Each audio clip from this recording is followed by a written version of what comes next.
आप सभी का स्वागत है हमारे YouTube चैनल चीनिया क्लासेस पर। तो आज अपने इस वीडियो में बात करेंगे समान पात्रता परीक्षा 2022 से संबंधित, क्योंकि इस पात्रता परीक्षा के लिए बहुत ही समय से इंतजार हो रहा था और फाइनली इसके लिए ऑफिशियल नोटिफिकेशन कर्मचारी चयन बोर्ड के द्वारा जारी किया गया है।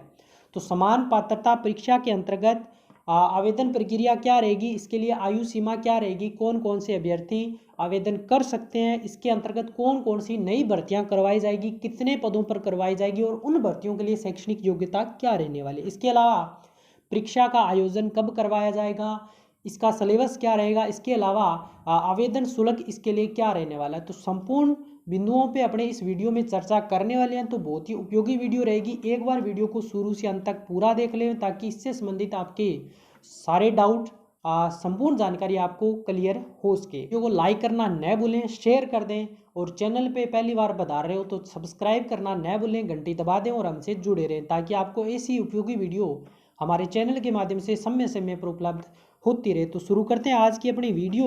तो राजस्थान कर्मचारी चयन बोर्ड के द्वारा दिनांक 21 सितंबर 2022 को समान पात्रता परीक्षा अर्थात CET अर्थात common eligibility test graduation level के लिए, यानी कि इसके लिए 2 लेवल हमने इससे पहले वीडियो जो करी थी जिसमें हमने बताया था कि CET क्या था और कौन कौन से लेवल पे इसके लिए एग्जाम कंडक्ट करवाया जाएगा, जिसमें हमने 2 लेवल पे बताया था। एक तो आपका था 10+2 लेवल और दूसरा था ग्रेजुएशन लेवल। तो ये जो ग्रेजुएशन लेवल है, जिन भी अभ्यर्थियों ने ग्रेजुएशन कर रखा है, स्नातक कर रखा है, वो इसके अंतर्गत सीधे तौर पे भाग ले सकते हैं। तो देखिए, सबसे पहले अपने बात करेंगे इसके अंतर्गत आगामी कौन कौन सी भर्तियां हैं वो करवाई जाने वाली है। तो देखिए, इसमें राजस्थान होमगार्ड अधीनस्थ सेवा प्लाटून कमांडर इस भर्ती को इसके अंतर्गत शामिल किया गया है। राजस्थान अभियांत्रिकी अधीनस्थ सिंचाई विभाग के अंतर्गत जो जिलेदार और पटवारी की जो भर्तियां उसको इसमें रखा गया है। फिर अपने बात करें राजस्थान अधीनस्थ लेखा सेवा के अंतर्गत जो कनिष्ठ लेखाकार की भर्ती होती है उसको इसके अंतर्गत रखा गया है।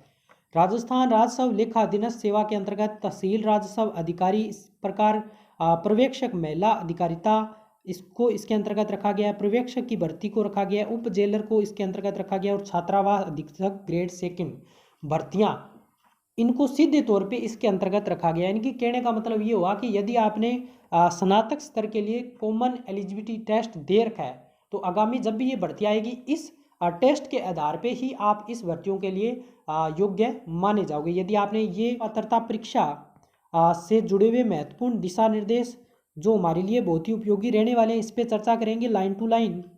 तो देखिए, पॉइंट नंबर 1 में इसमें कहा गया है समान पात्रता परीक्षा ग्रेजुएशन स्तर यानी कि स्नातक स्तर, यानी कि स्पष्ट बात करें तो डिग्री आपने कर रखी हो, चाहे BA कर रखी हो, चाहे BSc करी हो, यानी कि जो भी डिग्री हो, मात्र एक पात्रता परीक्षा है। समान पात्रता परीक्षा में सम्मिलित पद पर भर्ती सुसंगत सेवा नियमों के बंद के अनुसार की जाएगी। किसी अभ्यर्थी का समान पात्रता परीक्षा में उपस्थित होने तथा स्कोर अर्जित कर लेना मात्र ही उसे नौकरी की गारंटी नहीं देगा।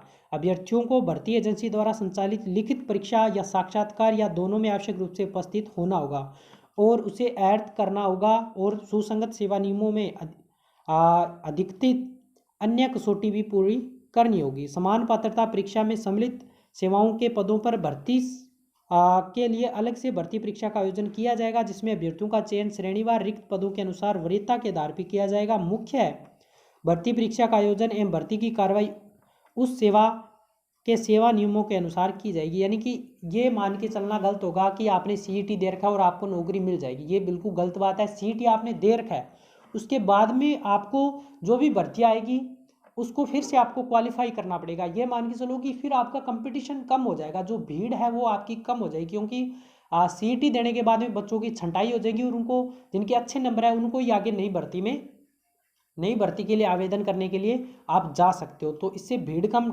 आवश्यक रूप से हो जाएगी, लेकिन आप ये नहीं मान सकते कि CET देने के बाद आपको नौकरी डेफिनेट मिल जाएगी, ये बिल्कुल गलत बात रहेगी।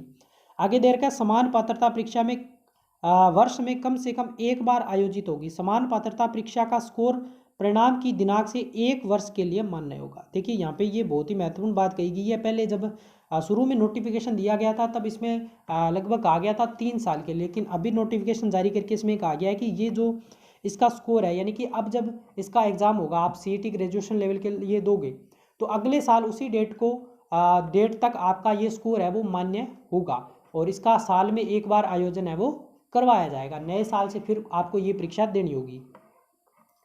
बोर्ड द्वारा उन समस्त अभ्यर्थियों के अंक जो समान पात्रता परीक्षा में उपस्थित हुए हैं प्रकाशित किए जाएंगे, यानी कि अंक है वो सारे के सारे आपको बताए जाएंगे, कितने नंबर आए हैं, क्या कुछ स्कोर जो भी है।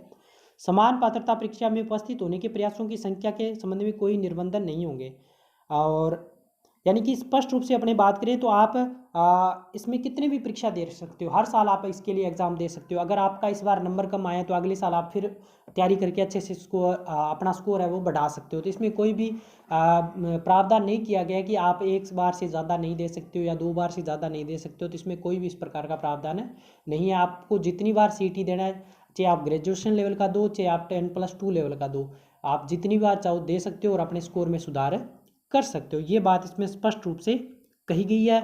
और इसके अलावा इसमें अन्य भी महत्वपूर्ण बातें और भी कही गई है, लेकिन जो ज़रूरी बातें थी उस पर ऑलरेडी अपनी चर्चा कर चुके हैं। इसके लिए अब ऑनलाइन, क्योंकि इसका आगामी परीक्षा का आयोजन है वो करवाया जाएगा, तो इसके लिए आपको ऑनलाइन आवेदन करना होगा। ऑनलाइन आवेदन करने के लिए आपको क्या करना पड़ेगा, इसके लिए आपको OTR करना पड़ेगा। सबसे पहले OTR क्या होता है, यानी कि वन टाइम रजिस्ट्रेशन। देखिए इसमें वन टाइम रजिस्ट्रेशन करना होगा। प्रथम बार वन टाइम रजिस्ट्रेशन करने तो अभ्यर्थी के नाम, जन्म तिथि, लिंग, सेकेंडरी या समकक्ष परीक्षा का Aadhaar card, PAN card, driving licence किसी आईडी के प्रूफ के रूप में, यानी कि जो भी जरूरी चीज़ें हैं वो वहाँ पे आपको दर्ज करनी होगी, और उसके आधार पे आपका OTR यानी कि वन टाइम रजिस्ट्रेशन, यानी कि एक बार आपको अपना जो रजिस्ट्रेशन है वो करना होगा। उसके बाद में बार बार आपको जानकारियाँ दर्ज करने की आवश्यकता नहीं है। लेकिन यहाँ पे सबसे बड़ी जो समस्या रहती है, इसके लिए हमने ऑलरेडी 2 से 3 वीडियो कर रखी है, आपको हमारे चैनल पे मिल जाएगी। इसके अलावा वो वीडियो के लिंक हम इस वीडियो के डिस्क्रिप्शन में उपलब्ध करवा देंगे। तो जब भी आप OTR कर रहे हो उससे पहले उन वीडियो को अवश्य रूप से देख लेवें।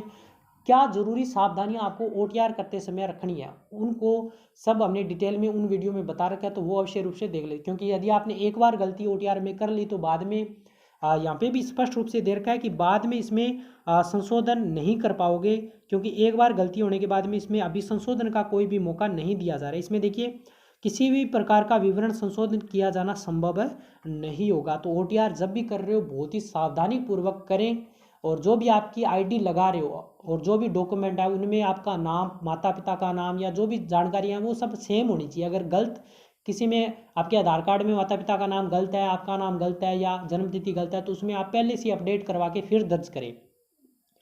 बाकी सब जानकारी आपको हमारी वो उन वीडियो में मिल जाएगी, तो वो देख लें और उन सावधानियों को अवश्य रूप से इसमें बरतें। क्योंकि अगर आपने एक बार गलती कर दी तो आपका OTR में फिर संशोधन एक बार नहीं हो पाएगा, और अभी इसमें कोई भी एडिट का ऑप्शन नहीं दिया गया। तो बार बार अभ्यर्थी बाद में फिर कमेंट करेंगे कि संशोधन कैसे करें, तो इसका अभी तक कोई सॉल्यूशन नहीं दिया गया। तो इस बात का आप अवश्य रूप से ध्यान रखें OTR करते समय। तो उम्मीद करता हूँ ये चीज़ भी आपको अच्छे से क्लियर हुई होगी, क्योंकि सबसे पहले आपको OTR करना ही पड़ेगा, उसके बाद में आप इसके लिए आवेदन है वो कर पाओगे। तो ये स्पष्ट रूप से यहाँ कहा गया है जब भी आप इसके लिए ऑनलाइन आवेदन कर रहे हो।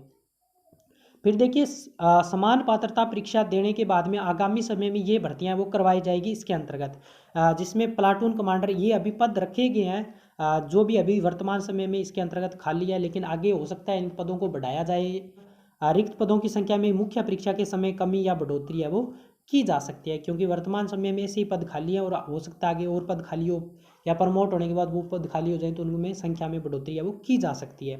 जैसे प्लाटून कमांडर की बात करें, इसके अंतर्गत 43 पदों पर, और जिलेदार की संख्या नहीं दे रखी है। पटवारी के पदों की बात करें तो 272, कनिष्ठ लेखाकार 1923, तहसील राजस्व लेखाकार 198, पर्यवेक्षक महिला अधिकारिता की बात करें तो 176, पर्यवेक्षक की बात करें तो इसमें नहीं दे रखा, उप जेलर 49, छात्रावास अधीक्षक ग्रेड सेकंड के 335। तो ये भर्तियां इसके अंतर्गत करवाई जाएगी, और ये पदों का एक बार जो वर्गीकरण है वो यहाँ पे दे रखा है। ये आगामी समय में इसमें भर्तियां हैं वो समान पात्रता परीक्षा के नियमों नंबरों के आधार पे आगे इसमें आपको ये आयोजन है वो इस प्रकार से करवाया जाएगा। तो बाकी सब जानकारी हम टाइम टू टाइम आपको किस प्रकार से रहेगी वो देते रहेंगे।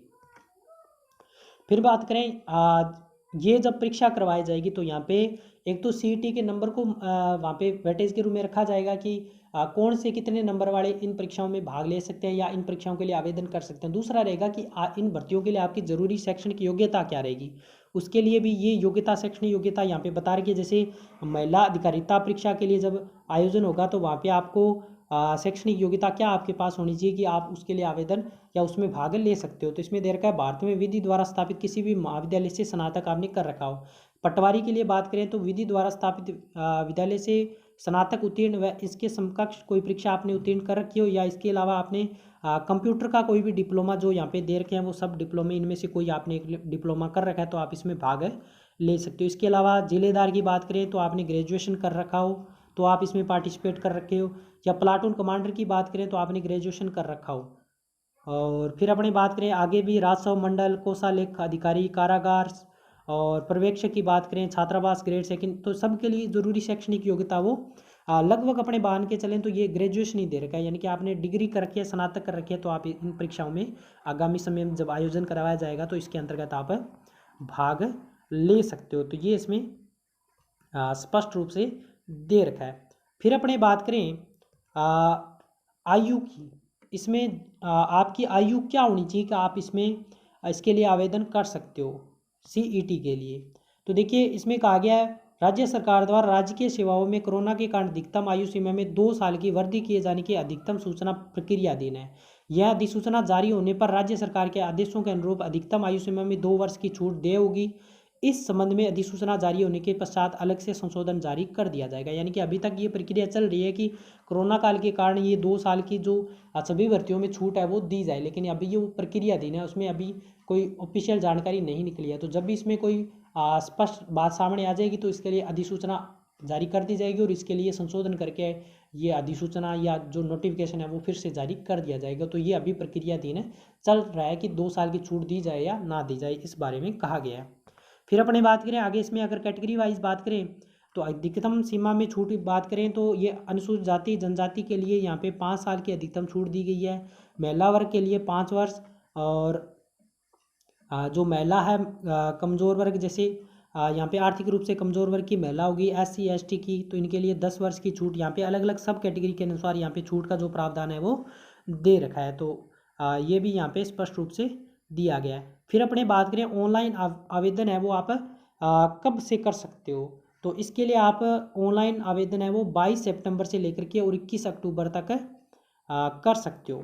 22 सितंबर से लेकर के यानी कि 22 तारीख इस महीने की और अगले महीने की 21 तारीख तक आप इसके लिए ऑनलाइन आवेदन OTR के माध्यम से 1 टाइम रजिस्ट्रेशन आपको करवाना होगा। उसके बाद में आप इसके लिए आवेदन प्रोसेस आपका रहेगा। और परीक्षा का आयोजन है वो आपका 6 जनवरी 2023 से 9 जनवरी 2023 के मध्य किया जाएगा और ये अलग अलग परीक्षा केंद्रों पर करवाई जाएगी। इसके अलावा इसमें कहा गया है कि यदि परीक्षा का आयोजन है वो 1 से अधिक चरणों में किया जाएगा और अगर जरूरत पड़ी तो वहाँ पे नॉर्मलाइजेशन की प्रक्रिया का जो प्रावधान है वो वहाँ पे भी किया जा सकता है। इस प्रक्रिया को अपनाया जा सकता है और बाकी जानकारी हम आपको टाइम टू टाइम देते रहेंगे। फिर अपने बात करें इसके लिए परीक्षा कार्यक्रम क्या रहेगा, परीक्षा पैटर्न क्या रहेगा और परीक्षा के लिए आपको क्या कुछ पढ़ना होगा, यानी कि इसका सिलेबस क्या रहेगा, तो वो आपको हमारी अगली वीडियो स्पेशल इस पर बनने वाली है। तो वो वीडियो आप अवश्य रूप से देखें, वहाँ पे संपूर्ण जानकारी आपको इस पर मिलने वाली है। तो वीडियो को लाइक कर दें, अधिक से अधिक शेयर कर दें। कोई भी आपका प्रश्न है तो कमेंट करना न भूलें। चैनल को सब्सक्राइब कर लें, घंटी दबा दें और हमसे जुड़े रहें ताकि आपको ऐसी उपयोगी जानकारियाँ मिल गई आप नई वीडियो में नई जानकारी के साथ। तब तक धन्यवाद।